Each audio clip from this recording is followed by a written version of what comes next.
हमारे गांव में बारिश का पानी अनमोल है। कभी तो आसमान से आग बरसती है और धरती प्यासी रह जाती है। खेत सूखे पड़े रहते हैं, फसलें मुरझा जाती हैं। फिर कभी बादल फट जाते हैं, नदी नाले उफान पर होते हैं। पानी बहकर चला जाता है लेकिन खेतों तक नहीं पहुंच पाता। ये पानी व्यर्थ ही बह जाता है।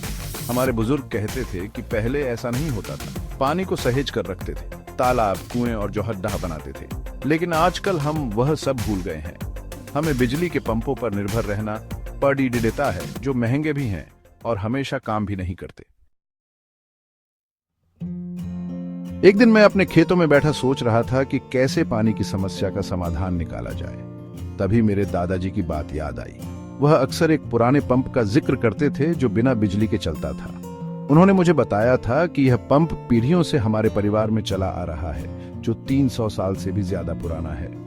पहले तो मुझे यकीन नहीं हुआ, बिना बिजली के पंप कैसे चल सकता है। लेकिन दादाजी ने बताया कि यह पंप पानी के बहाव और लकड़ीडेही के पुर्जों से चलता है। यह दिन रात काम कर सकता है, बिना किसी खर्च के। दादाजी ने मुझे पुराना पंप दिखाया जो हमारे खेत के पास एक कुएं में रखा था। यह पंप लकड़ी का बना हुआ था और देखने में बहुत ही मजबूत और टिकाऊ लग रहा था। इसे देखकर ऐसा लग रहा था जैसे यह सदियों से यहाँ रखा हुआ हो। मैंने दादाजी से पूछा कि यह पंप कैसे काम करता है। उन्होंने बताया कि यह पंप पानी के बहाव का उपयोग करके कुएं से पानी खींचता है। यह एक बहुत ही सरल तकनीक है, लेकिन बहुत ही कारगर है। दादाजी ने बताया कि इस पंप को बनाने के लिए सागौन की लकड़ीडेही का इस्तेमाल किया जाता था। ये लकड़ीडेही बहुत ही मजबूत और पानी प्रतिरोधी होती है। पंप में लकड़ीडेही के बड़े बड़े पहिए होते हैं, जिन्हें चैन से जोड़ा जाता है। एक पहिया कुएं के अंदर पानी में रहता है और दूसरा पहिया कुएं के बाहर। जब नदी या नहर का पानी पंप के नीचे से बहता है तो यह पानी के पहिए को घुमाता है। यह पहिया चैन के जरिए दूसरे पहिए को घुमाता है जो कुएं के अंदर होता है।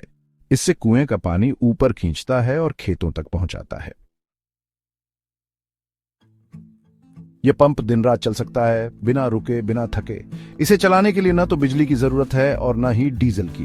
बस पानी का बहाव चाहिए, जो प्रकृति मुफ्त में देती है। यह पंप हमारे पूर्वजों की बुद्धिमत्ता का प्रतीक है, जिन्होंने प्रकृति के साथ मिलकर जीना सीखा था। मैंने अपने दादाजी की मदद से इस पुराने पंप की मरम्मत की और उसे फिर से चालू किया। ये देखकर मुझे बहुत खुशी हुई कि यह पंप आज भी उतनी ही कुशलता से काम कर रहा है, जितनी कुशलता से यह 300 साल पहले करता था। इस पंप से निकलने वाला पानी बूंद बूंद करके खेतों में जाता है, जिससे पानी की बचत होती है। पहले जहां हमें पूरे खेत में पानी भरना पड़ता था, अब इस पंप की मदद से हम बूंद बूंद करके सिंचाई कर सकते हैं। यह पानी सीधे पौधों की जड़ों तक पहुंचता है, जिससे पौधों को पूरा पूरा फायदा मिलता है। इससे न सिर्फ पानी की बचत होती है, बल्कि फसल की पैदावार भी बेआची जाती है। पानी की कमी के कारण जो फसलें सूख जाती थीं, वे अब हरी भरी लहरा रही हैं। यह पंप हमारे लिए किसी वरदान से कम नहीं है। इसने न सिर्फ हमारी पानी की समस्या का समाधान किया है, बल्कि हमारी खेती को भी लाभदायक बनाया है। पहले जहां हमें बिजली के पंपों पर बहुत खर्च करना पड़ता था, अब इस पंप के चलते हमारा वह खर्च बच गया है। हमारी आमदनी बाराज गई है और अब हम अपने परिवार का भरण पोषण अच्छे से कर पा रहे हैं।